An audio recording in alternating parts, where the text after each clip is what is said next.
Guest host is Jim Mars. And today we have a real special treat. We have author Joseph P. Farrell here to talk about his new book, Babylon's Banksters, The Alchemy of Deep Physics, High Finance, and Ancient Religion. And I know if you're like me, you probably went, what? Well, what's alchemy got to do with high finance, and what's high finance got to do with ancient religions? But I'll tell you, folks, Joseph P. Farrell, once again, has raised the bar as far as the knowledge of what's truly going on in the world. And you owe it to yourself to get a copy of Babylon's Banksters, where he ties in the connecting tissue between ancient technology, the use of physics for energy manipulation, through the control mechanism of religion, and on into the more modern control mechanism of fiat money and debt creation, to put the whole ball of wax together that will give you an incredible new perception of what's going on in today's world. Joseph, it's a delight to be with you today, and I have to commend you on I've read all your books, and this has got to be so far the apex of your study. Well, thanks for having me back, Jim.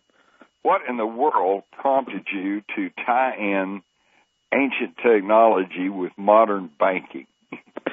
Well, it's a book that I've had in mind for some time. It was rather fortuitous that I got around to writing it in the middle of a financial meltdown.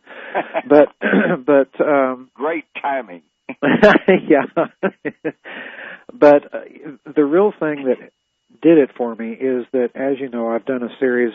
Excuse me, I've got a little bit of a cold. I've got allergies, so we'll just hack our way through this. Yeah, right. But the real thing that did it for me is, as you know, I've done a series of books on ancient history and technology and so on and so forth. And in researching those books, I kept running into two very distinctive clues that I decided that I would set aside and pursue in this book. And the first of these is that there was a definite connection in ancient times between the temple, between the priesthoods and so on, and the issuance of money, number one. And number two, there was a definite connection between those temples and whatever science and technology existed in those high societies like Sumer and Egypt and the Indus Valley and so on. And I began to look at those two things as kind of a residue of the actions and effects of whatever elites survived my putative cosmic war that I believe took place in this solar system a long time ago. So that essentially is the set of clues that I decided to investigate. And in doing the investigation, I came quickly to the conclusion that what we were looking at is really two different financial systems entirely, and therefore two different perceptions of the nature of physics, the nature of energy, and so on and so forth, and that it has been around not just in the last 100 years with the action of various corporations and banks suppressing technological developments like J.P. Morgan did with Tesla, but that it in fact has been around for millennia. So the basic model of the book is that the banksters, as I like to call them, this international mercantile banking class that's been around also for millennia, has been actively pursuing privately its investigation of what we would call open system physics or free energy physics, whatever you want to call it, while at the same time they're publicly suppressing it. So, right. So on the one hand, they want the knowledge, but on the other hand, they don't want the public to have the knowledge. Exactly. Well, you've touched on that very subject yourself in many of your books, and you know, it's fairly clear to see the consistent policy of these people. And what really kind of amazed me is that you can trace the policy all the way back to ancient times. That's the real whopper. It is, and we're going to go there. But before that, I want to take a slight detour. Sure. Because I've got to tell you, and I've got to tell the audience that in your new book, Babylon's Banksters, you have answered one of the great questions I've had about recent history, which is, namely, that as I wrote about in my book, The Rise of the Fourth Reich, and as you have so adequately detailed in your books, the Nazi International and the Reich of the Black Sun, the Western bankers on Wall Street and in the city of London were the very people who created Adolf Hitler and the Third Reich and funded him and helped build the National Socialist German Workers' Party, the Nazis, into the political force in pre-war Germany.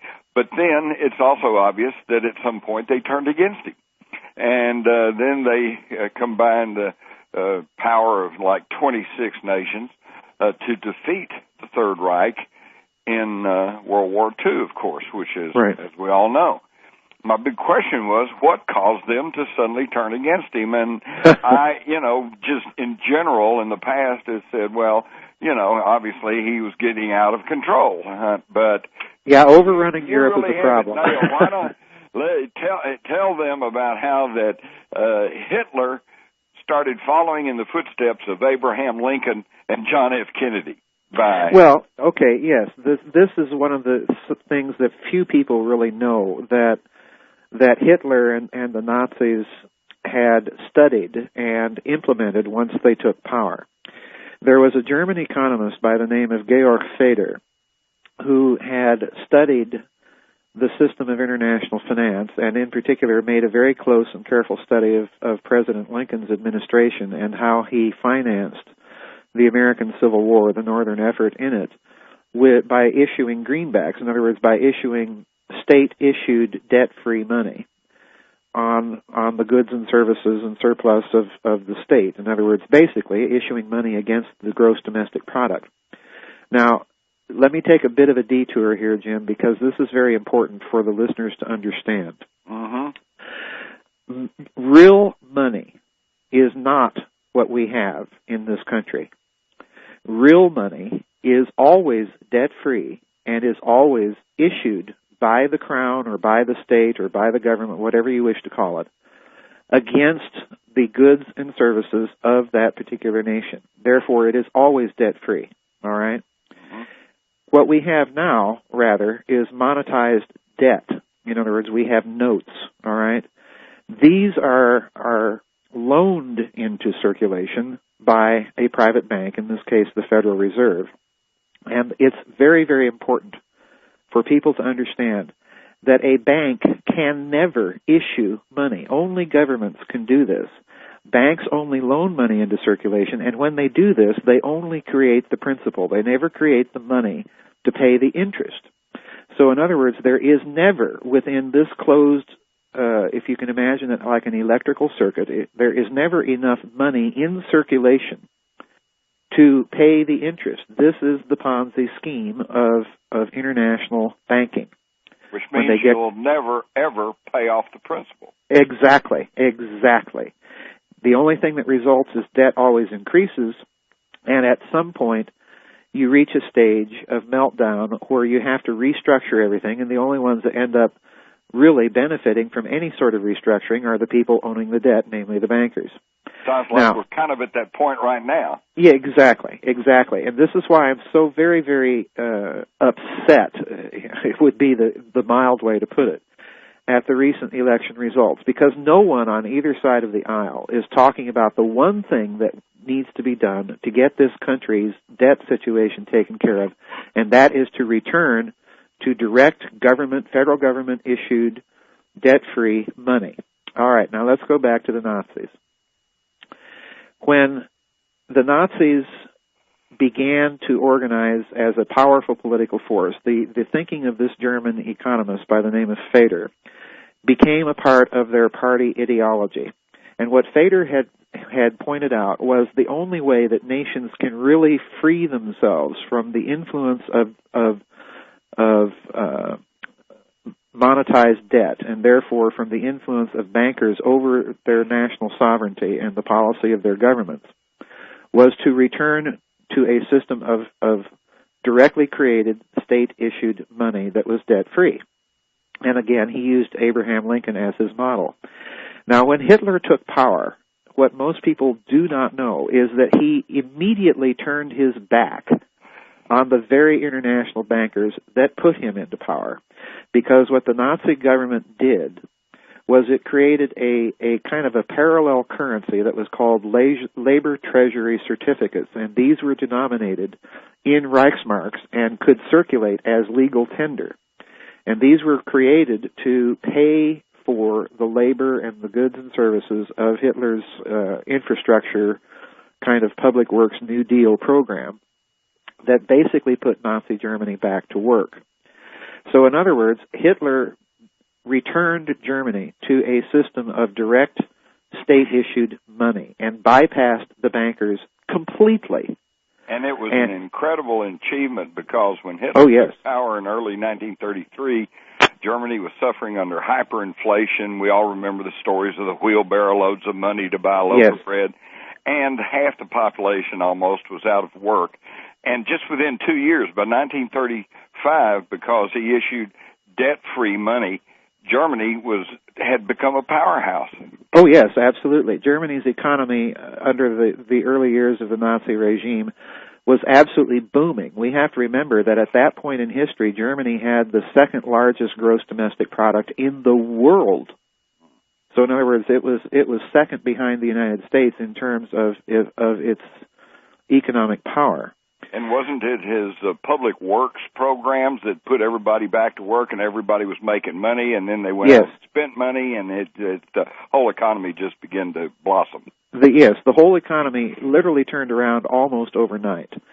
And this is a story that repeats itself in history, and it's very important. And I get into this a bit in Babylon's Banksters, because I suspect, Joseph, that we're going to see a repeat of this come 2012. People in this country are going to be so fed up, they're going to vote for whoever the media tells us is our savior, and they'll start restructuring the whole thing. It may be the case that will come about, but this is why I think it's very important for people to understand. Number one, you must understand that the Federal Reserve cannot issue money. It can only loan money, and when it loans money, it is not creating enough money in circulation to pay off the interest. The only way to restore things is to get back to state-issued money. And I was about to mention the case of the 13 colonies prior to the American Revolution. A great example. What most people do not realize, Jim, and has been carefully expunged from American history textbooks in this country, is that each of the 13 colonies prior to the Revolution was issuing its own state-created or colony-created paper money based against or backed by the goods and services of each colony. And during that period, because we had this debt-free money in circulation, that we were not dependent upon the bullion, in other words, of the Bank of England, the colonies and their economies were prospering to such an extent we had virtually full employment. And what happened? Well, of course, that meant that they were bypassing the banksters of the private bankers of the Bank of England completely. And so the Bank of England, of course, put pressure on Parliament in London to pass the various laws that basically meant, the Stamp Act and so on and so forth. And as part of these laws, they also prohibited the colonies from issuing this currency. And that was one of the direct causes of the American Revolutionary War, because the result of that was the colonies' economies collapsed. There began to be rampant unemployment in the colonies, and so on and so forth, all because of this very simple change in fiscal policy. That's true. And folks, just in case to verify what Joseph just said, let me quote you from Benjamin Franklin, who wrote, quote, the colonies would gladly have borne the little tax on tea and other matters had it not been that England took away from the colonies their money, which created unemployment and dissatisfaction, end quote. Yep. Exactly. That's exactly right. And I've got to point out here that in June of 1963, President John F. Kennedy took steps to issue interest-free money through the Treasury Department in the form of United States notes. Yep. So Kennedy and Lincoln were the two U.S. presidents who made the attempts to issue interest-free money, and I don't think it was just a coincidence, Joseph, that both of those men were shot in the head in public.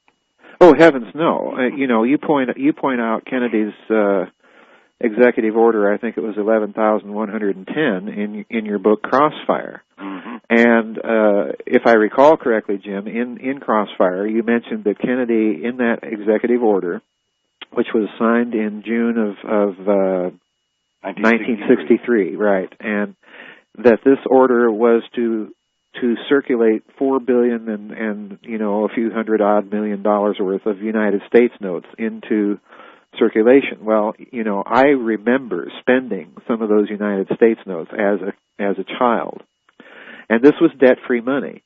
And it's interesting to me also the way that Kennedy did this. He and his Treasury Secretary C. Douglas Dillon were very clearly a concern to the Federal Reserve and the bankers behind it, even as Kennedy was running for president. There were articles in the Wall Street Journal and so on and so forth that expressed concern about what Kennedy's real intentions with the Federal Reserve were, because they were afraid that he was going to somehow to go after their power. Well, what Kennedy did was, in my opinion, very, very clever, in that he didn't come right out and attack the Federal Reserve directly. All he and his Treasury Secretary did was, number one, issue this executive order for the circulation of these United States notes, and then two, they made certain concessions to banks that were not members of the Federal Reserve System to engage in certain lending policies that had previously been a private fiefdom or preserve of the Federal Reserve. So, in other words, he didn't attack it directly, and I think you're right. I think in this next election we're going to hear more talk about the Federal Reserve and things that we can do to bypass the power of it without directly going after it. I mean, my word, we've already heard from both sides of the aisle in Congress in the last election cycle, two election cycles. We've already heard calls for auditing the Federal Reserve, things of this sort, and I think that's only going to increase. I agree, and I think an audit of the Fed is just a very simple first step in finding out what's going on. I mean, over the past couple of years, we have seen trillions of U.S. dollars shipped overseas as credit swaps by the Fed, going to foreign banks to support them, prop them up, keep them in business.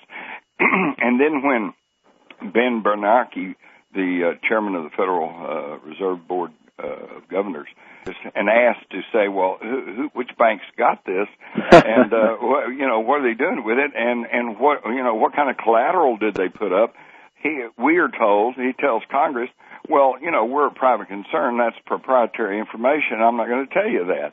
Exactly. It's absolutely incredible. They're bleeding this country of its financial resources, and then won't even tell us what's happening to the money. Exactly. This is not a situation that any nation state that values its national sovereignty can afford to be in. And it's interesting to me, Jim, if you study China right now, their money is state-created, debt-free money. And this is one reason, it's the overlooked reason why China's economy is booming, because there's no debt interest on the money that's in circulation.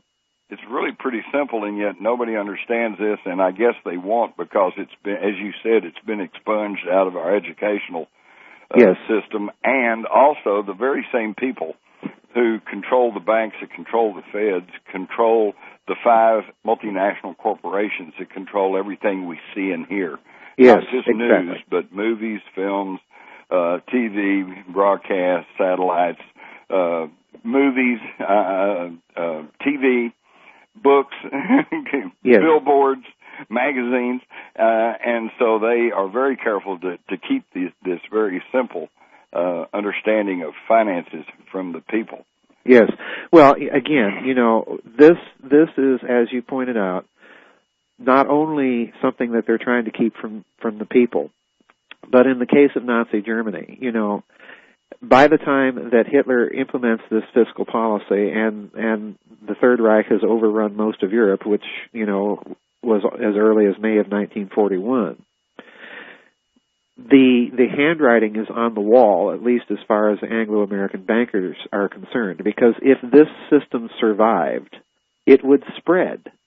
I mean, my word, the financial system that Hitler put into place literally made possible German military power in World War II.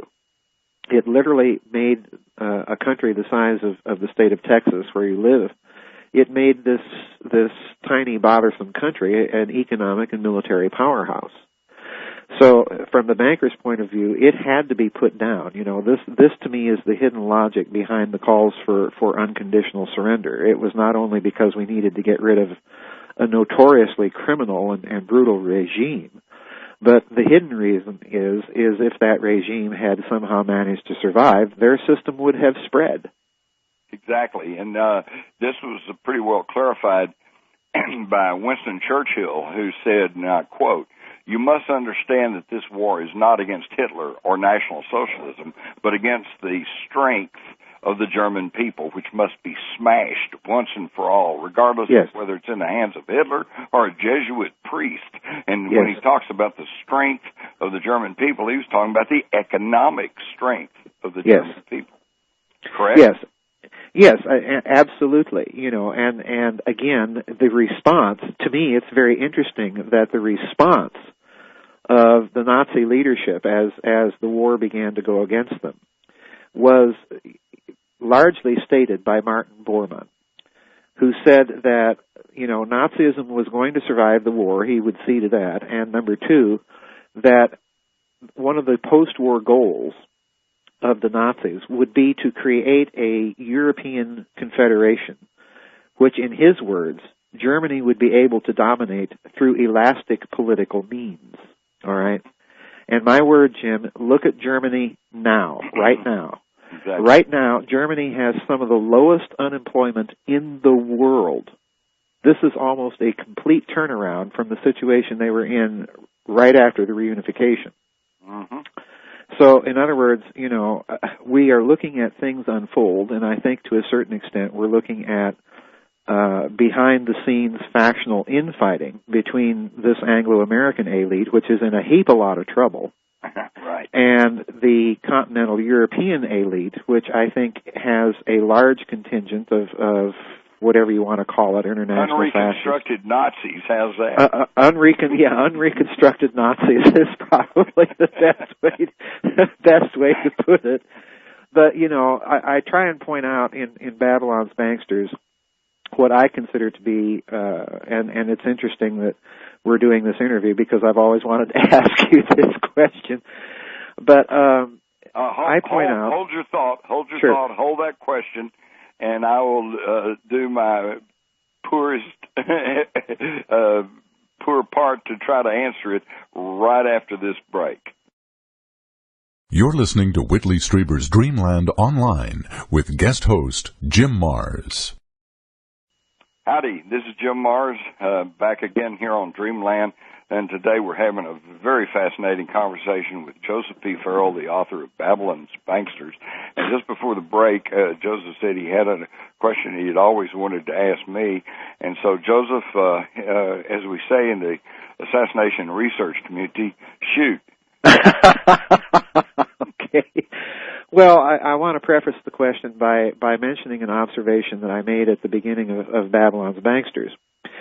And that is, in my opinion, the real purpose behind the initial founding and meetings of the Bilderberg Group was precisely to coordinate activities between this Anglo-American corporate banking elite in London and New York with the surviving Nazi elite in Europe, as represented by Prince Bernhard, who was one of the founders of the Bilderberg Group, for the express purpose of taking all of that Nazi loot and moving it into the Western banks, essentially to launder it, and to, in turn, allow these banks a liquid reserve against which they could expand their own ledger credit-making ability in the West and begin the process of creating the post-war economic boom in the West.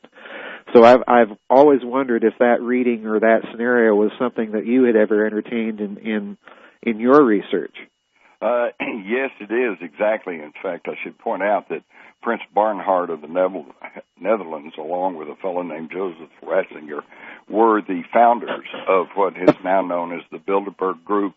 And Prince Bernhard, as the head of Shell, the Dutch oil company, yes, had been a Nazi SS officer. Yes, yes. And before he fled and went to England and then proclaimed his allegiances to the Allies, which I personally think was just a smokescreen to perpetuate Martin Bormann's plans for the survival of National Socialism. Here. But Joseph, this is really fascinating to me because I always thought the name Bilderbergers came strictly from the fact that they were first quickly identified when they were found meeting in 1954, I believe it was, at the Bilderberg Hotel, yes, in Holland.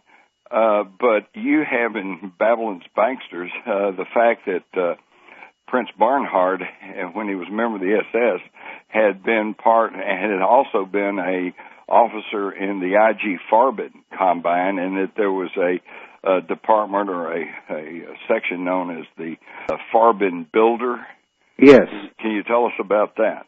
Well, that piece of information actually comes from the researcher into the Bilderberg Group, Daniel Estulin, all right, and he mentions it in his book, The Bilderberg Group.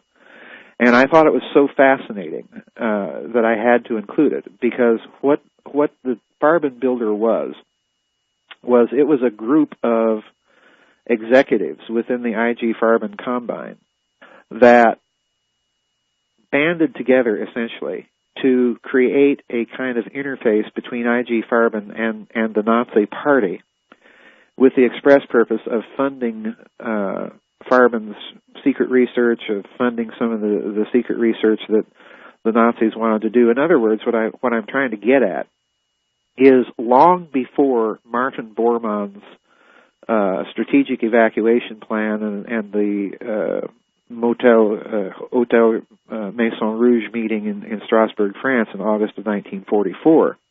Long before this, you have Farben setting up various bureaus and offices within the corporation to interface directly with the Nazi Party in order to further the goals of the Nazi Party. There's this corporate party interface that in turn I think Martin Bormann takes over as his model for his strategic evacuation plan. Because what does Bormann say in that meeting at the Hotel Maison Rouge? He says that the party will create liaison officers to oversee and liaise between the Nazi Party after the war and each major German corporation, Krupp, Thyssen, and so on and so forth.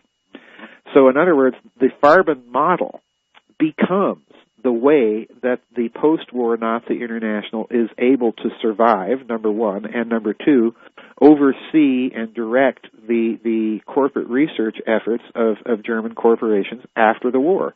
So all of this, as far as I'm concerned, Jim, becomes part of the model behind the Bilderberg Group, because what in effect it means is that Prince Bernhard and some of the other Nazis in attendance at those early Bilderberg meetings, like Dr. Hermann Josef Abs, who's the CEO of Deutsche Bank, what it means is that the Bilderberg Group itself is a huge example of this Farben model of interfacing between the party and major corporations. That's exactly what I think is going on.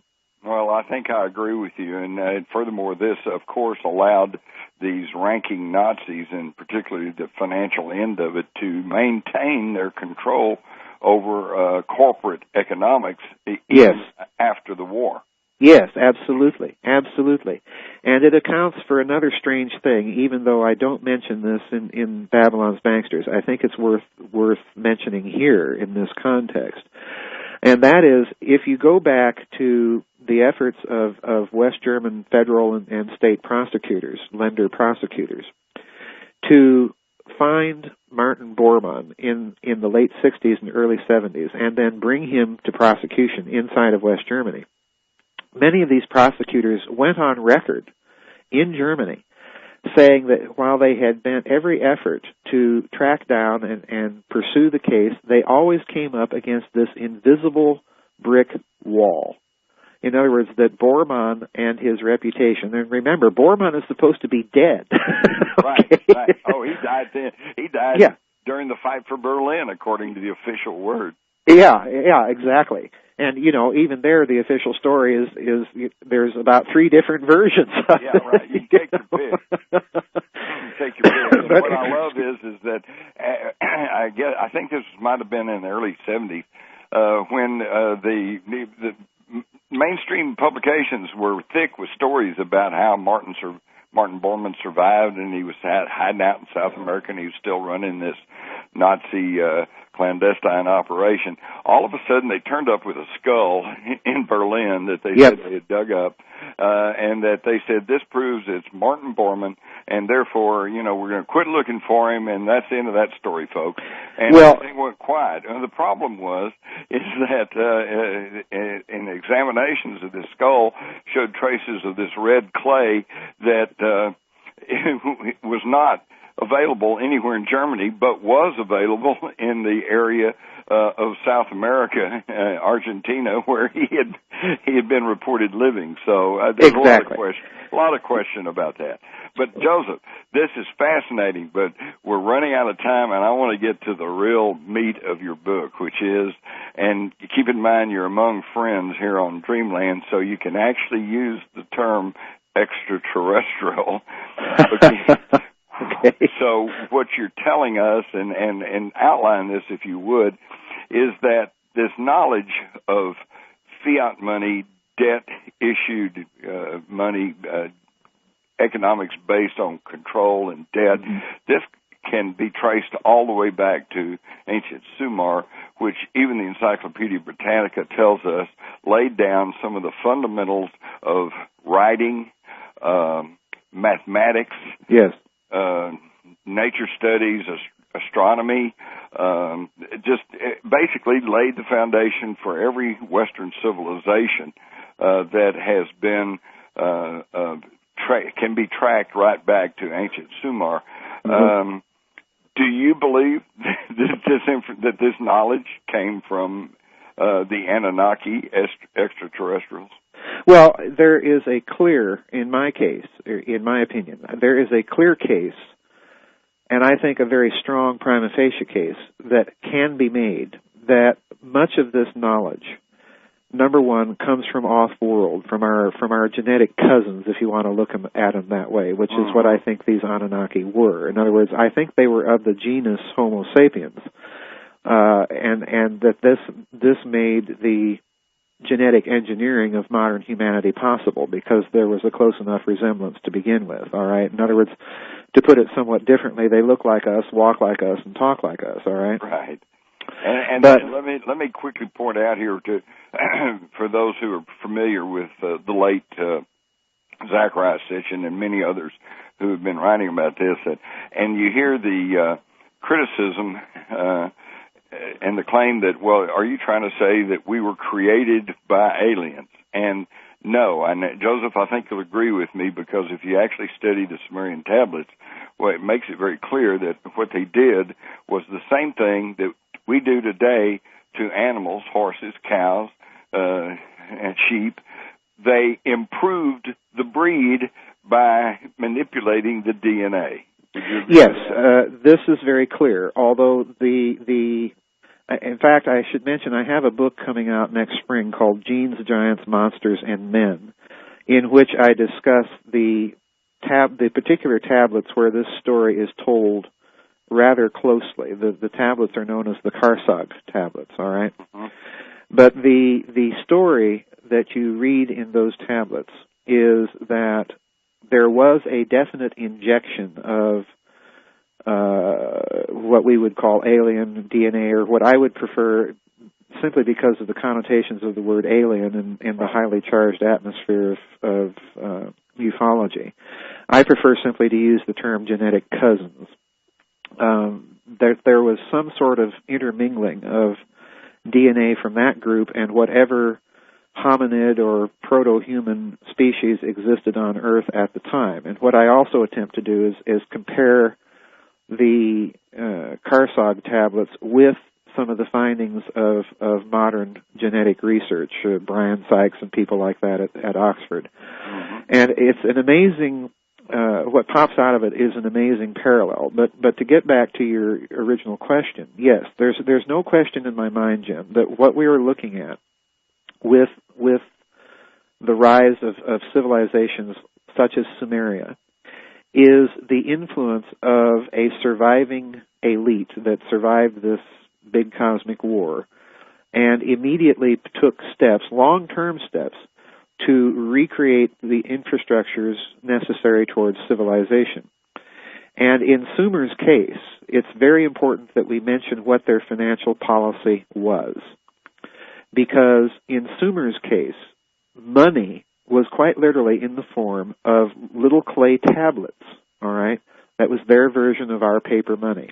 It was not bullion-based. It was not anything other than money circulated as a receipt on the surplus goods in the state warehouse. In other words, it was debt-free money. It was debt-free money. And it was understood that it was the issuance and prerogative of the state, all right? So in other words, this idea of state-issued money, debt-free money, is very, very old, and it's the bedrock of stable civilization. And we have to add into this commentary, Jim, another important point, and this I hope people will really listen to, because one of the most stable ancient civilizations was precisely ancient Egypt. And it's very, very important and critical to understand that for over 1,000 years, ancient Egypt managed to keep its national finances out of the hands of what was then becoming an international banker class. I call them bullion brokers because that's essentially what they were. The ancient Egyptians managed to keep their state-issued money out of private hands for a very long time. And in my opinion, that contributed to the stability and longevity of that society. Right. Incredible. Now, so when do you suppose they decided to, well, how about this? Correct me if you think I'm wrong. Early on, the control mechanism over the population was religion. Yes. Okay? We're your gods, or we're direct mouthpiece from God, and God says you got to do this, you have to work at this, etc. But as the religion began to lose its chokehold on the world's populations, as they became more educated and more sophisticated, then, in my mind, they turned to debt-issued money as a control mechanism. Well, I would agree. Definitely agree with that, because one of the things I attempt to show in Babylon's Banksters is that you have a very interesting thing begins to happen as these international bullion brokers increase in their power, and that is they do two things, Jim, that have survived all these millennia as standard tactics of the banksters whenever a nation-state decides it's going to attempt to issue directly state-issued money that's debt-free. And that is, number one, they resort to massive counterfeiting, all right? In other words, they simply counterfeit that currency, whatever it may be, if it's cuneiform clay tablets or Lincoln Green or whatever. Yeah, or Lincoln Greenbacks, whatever. They simply resort to massive counterfeiting efforts in an effort to crash the currency. And then they do something else. They take out of circulation any legitimately state-issued money. In other words, they take out of circulation the one form of currency and then substitute their own. And by these combined efforts, what they're really doing is saying, see, our stuff is much more stable than your stuff. Now, Jim, this has happened over and over again in history. Right. In the American Revolution, the Bank of England had literally created and set up a bunch of counterfeiters in the American colonies that were counterfeiting colonial scrip to crash the colonial currency on the one hand, and on the other, they were trying to remove as much of it as possible from the legitimate stuff from circulation and substitute their own Bank of England pound notes, all right? And again, we see the same thing happen after President Kennedy issues that executive order, and a few of those debt-free United States notes get into circulation. Well, what does the Federal Reserve do whenever they get any of those in their banks? They simply remove them from circulation. That's right. And by the way, to the best of my research, that executive order of Kennedy's has never been rescinded. It has just been ignored. Exactly. Just ignored. So, we're looking at tactics that haven't changed, Jim, over the millennia. And if we go back then to ancient times, what happens is, since the state had the sovereign authority to issue debt-free money, what often happened as a result was that the temple became more or less the de facto state bank, because the temple added the probity or the sanction, if you will, of the gods or of religion to the issuance. God ordained us to be in charge of the money. Right. But now what happens as the banksters get into the act and you begin to see the emergence of an international trading class, they insinuate themselves or infiltrate themselves into the temple, and it's therefore from the temple that you see this effort to restructure the state-issued money into private monopoly hands. So the nature of the temple itself, the nature of religion changes as a result of this. It becomes a private preserve. It becomes a private monopoly, not only over, quote-unquote, whatever truths of religion that a particular society may believe, but also it begins to show all the signs of the modern-day Federal Reserve or Bank of England, because the temple then becomes the monopoly bank, issuing not state-issued money anymore, but money loaned into circulation bearing interest. That's right. And so historically, if you opposed their system, then you became heretics. Exactly. And like the Cathars, you would be wiped out by a papal army, right? And exactly. And here in modern America, see, you don't get a tax break unless you are a religion that is recognized by the government. Exactly. Oh, exactly. Boy. Okay, so now what we have now is ancient ET knowledge that of technology and of finance and of religion as opposed to spiritualism, and that have blended together and brought us up to this point in time. And what you suggest in your book is that these banksters who can trace their lineage, I found it very fascinating that one of the Rothschild family members was actually named Nimrod, who was the god king of Mesopotamia. But in an effort, they want to try to gain control over the entire Earth, over the entire planet, to gain not only the mineral and resources, but to gain the technology. And tell us what you think their goal is. Why are they trying to do this? Oh boy, an excellent question. To answer that, let me begin by saying that people have to understand that even though Babylon's Banksters as a book is intended to stand on its own, I also write my books in kind of a pre-planned order. In other words, it was intentionally conceived to be part of a much larger series of books that preceded it, all right?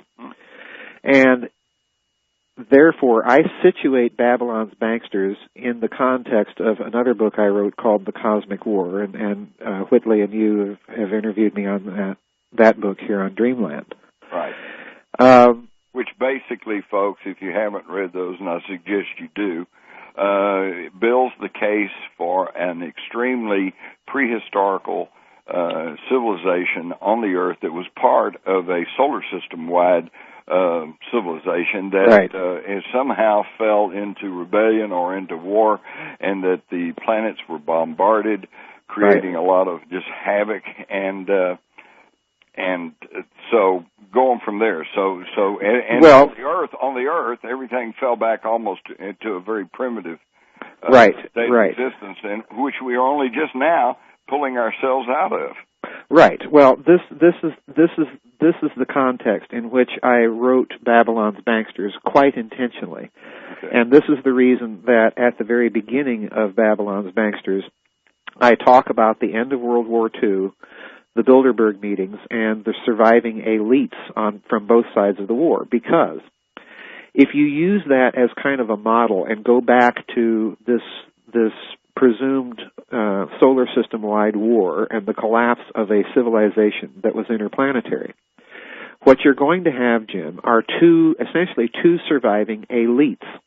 You're going to have an elite of the so-called victors that survives, and you're going to have an elite of the so-called vanquished that survived. And their first priority is going to be to preserve as much of their knowledge as possible and to rebuild. And as part of that goal, then, one or the other side is going to have as a goal to rebuild the global basis of the civilization that they once were in possession of, all right? And again, I'm not saying that I complete the story in Babylon's Banksters, but I'm beginning that post-war story.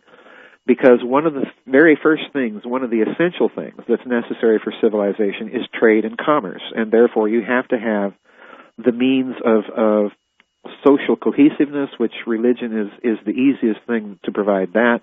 And then secondly, you have to have the means and methods of exchange. In other words, you have to have some system of money. So in other words, what I'm saying in Babylon's Banksters is you've got the financial policies of two very different elites at work. You've got the policy of the elite that wants everything to be kind of an open systems physics and an open systems finance, and they're the ones putting into place these societies with their debt-free money. Then on the other hand, you've got the so-called bad guys, the bad elite, that wants to monopolize whatever technology that they're able to reconstruct for themselves and basically turn everybody else into slaves. And they're the ones pursuing the policy of the monopoly loaning of monetized debt into circulation. So in other words, I think you're looking at the action of two elites. What's their goal? I think, first of all, both have a goal to reach or re-achieve a state where civilization is once again truly global.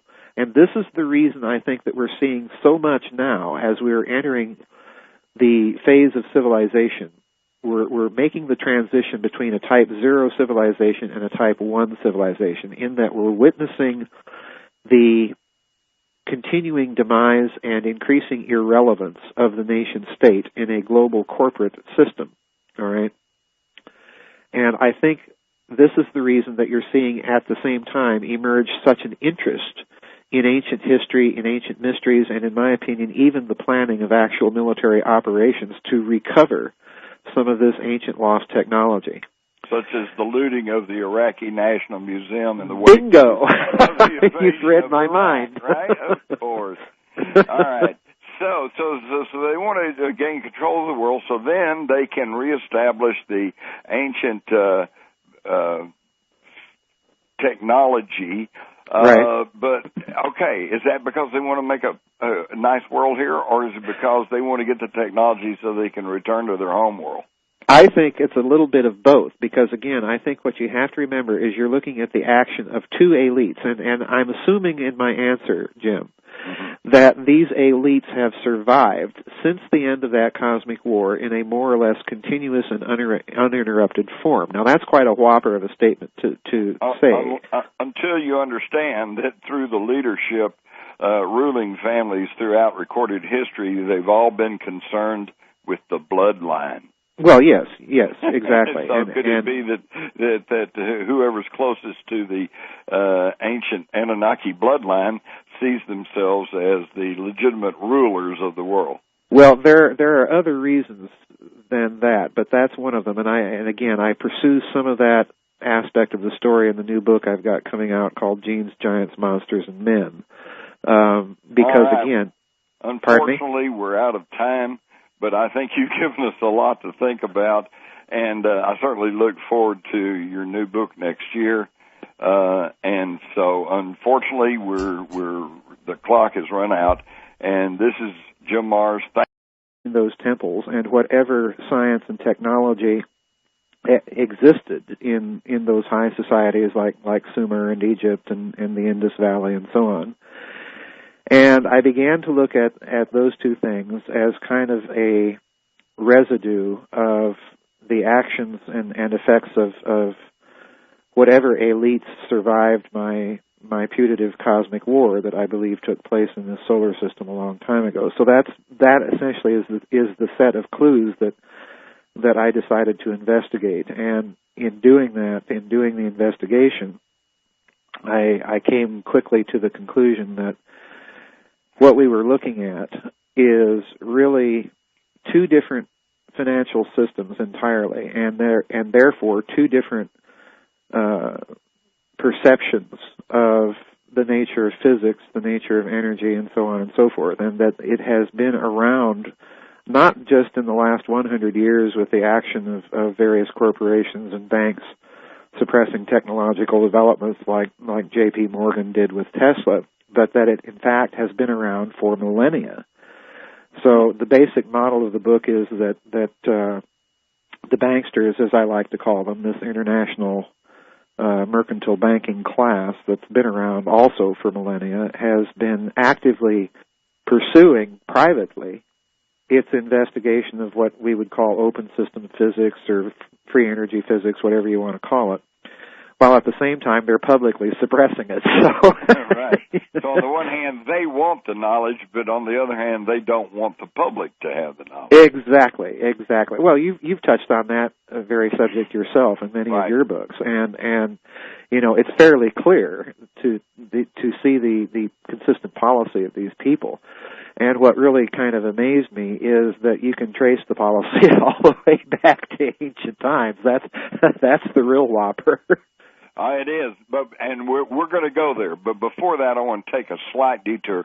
Sure. Because I've got to tell you, and I've got to tell the audience that in your new book, Babylon's Banksters, you have answered one of the great questions I've had about recent history, which is, namely, that as I wrote about in my book, The Rise of the Fourth Reich, and as you have so adequately detailed in your books, the Nazi International and the Reich of the Black Sun, the Western bankers on Wall Street and in the city of London were the very people who created Adolf Hitler and the Third Reich and funded him and helped build the National Socialist German Workers' Party, the Nazis, into the I have to commend you on I've read all your books, and this has got to be so far the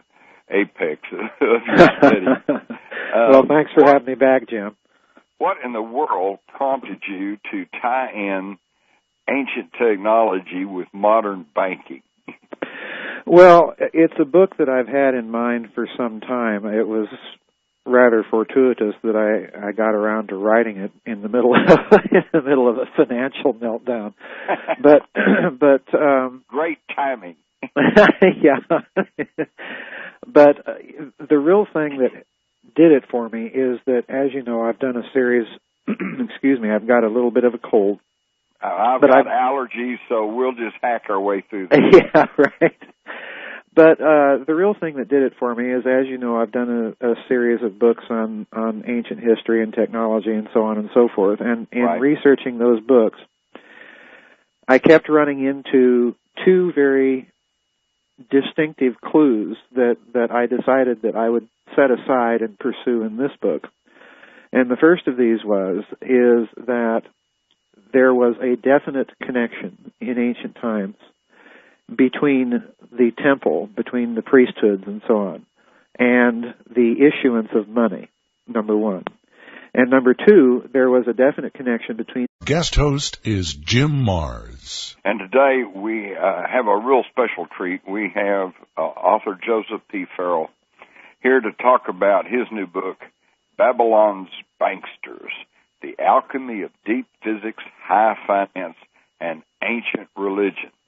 And I know if you're like me, you probably went, what? What's alchemy got to do with high finance, and what's high finance got to do with ancient religions? But I'll tell you, folks,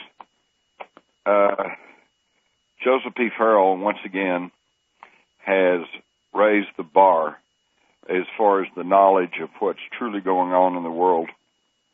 And you owe it to yourself to get a copy of Babylon's Banksters, where he ties in the connecting tissue between ancient technology, the use of physics for energy manipulation, through the control mechanism of religion, and on into the more modern control mechanism of fiat money and debt creation, to put the whole ball of wax together that will give you an incredible new perception of what's going on in today's world. Joseph, it's a delight to be with you today, and political force in pre-war Germany, but then it's also obvious that at some point they turned against him.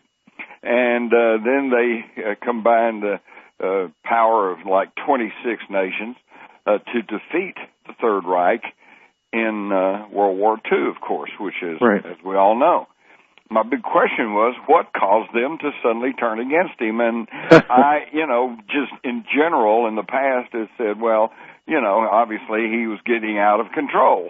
But yeah, overrunning Europe is a problem. Why don't tell them about how that Hitler started following in the footsteps of Abraham Lincoln and John F. Kennedy. Well, okay, yes. This is one of the things that few people really know, that Hitler and the Nazis had studied and implemented once they took power.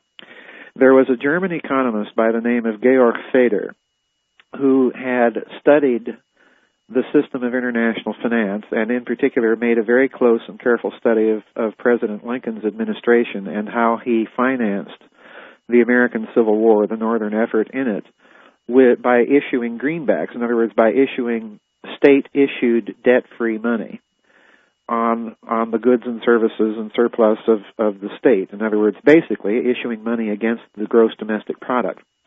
Now, let me